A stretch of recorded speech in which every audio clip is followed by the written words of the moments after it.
All TGV trains are removed from the screens. They will be displayed again where we will know with certainty if they are circulating or can.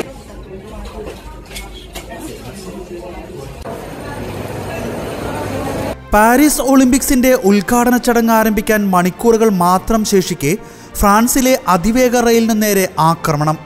Railway ലൈനിന് തീവെപ്പടക്കമുള്ള സംഭവങ്ങൾ നടന്നതായും ഗതാഗത സംവിധാനത്തെ തടസ്സപ്പെടുത്തിയതായും train operator SNCF അറിയിച്ചു. Rail ശൃംഖല സ്തംഭിപ്പിക്കാനുള്ള മനഃപൂർവ്വമായ നീക്കമാണ് ഉണ്ടായതെന്നാണ് report. ഫ്രാൻസിലെ പല മേഖലകളിലും ഇതേ തുടർന്ന് റെയിൽ ഗതാഗതം തടസ്സപ്പെട്ടിട്ടുണ്ട്. നിരവധി ട്രെയിനുകൾ റദ്ദാക്കി. യാത്രകൾ നീട്ടിവെക്കാനും റെയിൽവേ സ്റ്റേഷനുകളിലേക്ക് പോകരുതെന്നുമുള്ള നിർദ്ദേശം അധികൃതർ യാത്രക്കാർക്ക് നൽകിയിട്ടുണ്ട്. തകരാറുകൾ പരിഹരിക്കാൻ ഒരാഴ്ചയോളം എടുത്തേക്കുമെന്നാണ് ലഭിക്കുന്ന വിവരം.